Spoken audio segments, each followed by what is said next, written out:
सकरण सिंध में समाजी हवाले से सुञाणप रखंदड़ समाज सुधारक मरहूम हाजी मोहम्मद रमज़ान उन्नड़ की 3 वर्सी के मौके ते सिंध कल्चर फोरम के मेज़बानी हेठ ताज़ेत मेड़ाको सकरण की तारीख़ी कोट दलेल देरो में थी गुजरियो, जैमें अदबिन शायरन ऐं समाजी कमन एवज़ लफ्ज़न की भेटा पेश कई वई।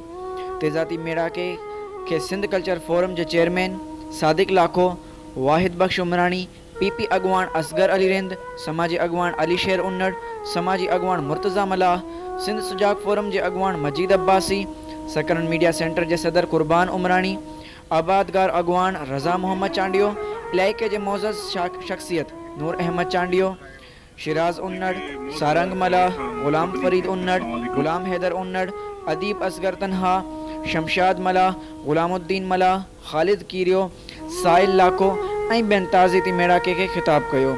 आखिर में खैरात पिण कई। वधिक तफ़सील ॾिसंदा SMC न्यूज़ रिपोर्ट कुर्बान उमरानी। असांजा ओतारा मखसूस माण्हुनि ऐं गुरूहनि जे वर्तड़ी विया आहिनि, जेकॾहिं न त माज़ीअ में ओताकूं मदरसा इबादत गाहूं सभिनी माण्हुनि जे लाइ उत्साह मोहबत ऐं आनंद जो सबबु हूंदा। पर अॼु पाण अहिड़े ज़माने में रहूं था जिथे हर माण्हू पंहिंजे ज़ात जे लाइ सोचे थो ऐं माण्हू नंढड़ी सोचुनि जा मालिक थी विया आहिनि। अहिड़े ज़माने में जीअं जीअं वक़्तु गुज़रंदो वेंदो असांखे चाचे मोहम्मद रमज़ान उन्नड़ जहिड़नि शफ़ीक ऐं हर कंहिं सां मोहबत कंदड़ माण्हू सदर सिपाहियो तॾहिं असां बसनि वारनि सां रुपए ॿिनि रुपयनि जे करे ज़रूरु जहिड़ा कंदा हुआसीं जो असांखे ख़र्ची मिलंदी पर रुपया 5 रुपया हुई। किराए ते असांजो रोज़ जो रोज़ जहिड़ो हूंदो। हिकु टाइम ते असां 2 बसियूं काए हॉस्टल ते वञी बीहारियूं ऐं सेठ रमज़ान आयो असांखे जी तव्हां दादागिरी रहियो छा तव्हां बसियूं बीहारियूं पर धाड़े रहियो। असां जो असां धाड़े कोन आहियूं पर असां मजबूर आहियूं। असांखे माइट ख़र्ची जा 5 रुपया ॾियनि था, तुंहिंजा बस वारा असांखां 2 रुपया वठनि था। हाणे असां वञूं किना 1 रुपए मां असांजो सॼो ॾींहुं किथां गुज़रंदो।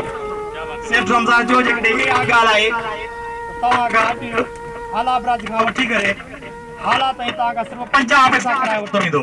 हुन माण्हू खे आऊं सलाम पेश कयां थो जे असां शागिर्दनि खे माना के तइलीम जे ज़ेवर सां नवाज़ियो जो 50 पैसे जे करे सॼी साबुराव खां वठी करे हालात ताईं जेके अवाम विधी छोकिरा वेंदा हुआ उहे पढ़ंदा हुआ ऐं सेठ रमज़ान खे हिकिड़ो इदारो इंसान न पर हिकिड़ो इदारो सभिनी ॻोठ वारनि जे लाइ अज़ीज़नि लाइ मिटनि माइटनि लाइ छपर छाव दुख में सुख में राति जो 12 बजे 1 बजे पर हू अज़ीज़नि लाइ पोइ दोस्तनि लाइ सिर ॾियण वारो जिते पोइ न राति जो 12 बजे रकल कयो रकल सां हामी थी।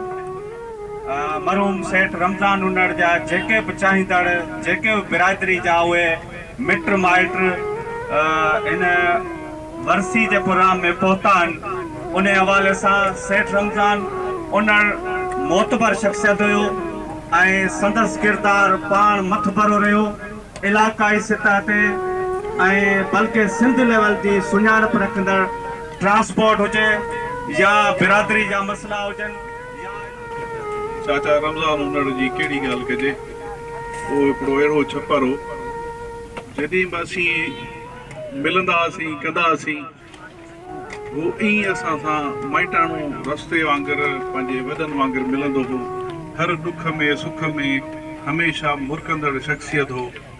अल्लाह साईं उनखे जन्नत में आला मुक़ाम बुलंद फरमाए। को रईस मोहम्मद रमज़ान उन्नड़ साहब जन के भेटा पेश करण जे लाइ ये गैदरिंग रखी वही आहे। उनके सवाबेदारीन जे लाइ भी ये गैदरिंग रखी वही आहे।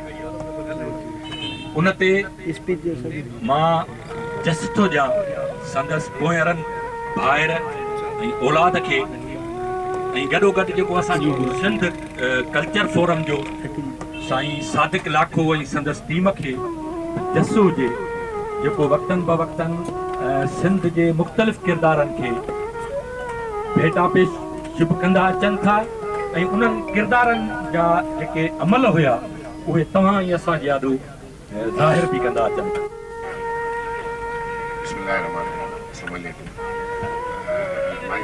रमज़ान जी शख्सियत बस मलक से छोड़ से कटाई साहब जी अखिन में थी वे आऊं बारे तकिया तो खे न से दे आऊं न पछा को दे माइट रमज़ान अखिन में व्यार आऊं दुआ गो है बेहतरीन शख्सियत ऐं हुन पंहिंजी हयाती में हू बहितरीन किरदारु अदा कयो पंहिंजी बिरादरी सां पंहिंजी पूरे परिवारनि सां। असां हुनखे हुनजे लाइ दुआ गो आहियूं अलाह जी ज़ात हुनखे जन्नत में आला मकाम सिंध कल्चर फोरम ज़िले नवाबशाह तरफ़ां वरी हिकु दफ़ो ॿीहर सभिनी आयल महिमाननि खे दिलि जे गहराइनि सां भलीकार चऊं था। असां वटि हिते असांजो दोस्त समाज जो बहितर किरदारु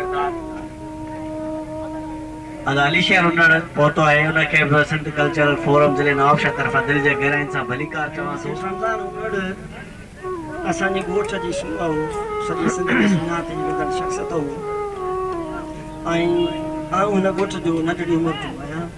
मूंसां हुनजी तमामु घणी कचहरियूं थियूं, पंहिंजूं रूह जूं ॻाल्हियूं, इवन एतिरे क़दुरु पंहिंजूं घर जूं ॻाल्हियूं मूंसां शेयर कंदो, मूंखे ॿुधाईंदो सॼी ज़िंदगी जा किसा ॿुधाईंदो। डेली जेसीं ताईं 2 कलाक जेसीं मूंसां कचहरी न कंदो तेसीं ताईं हुनजो सुख न ईंदो।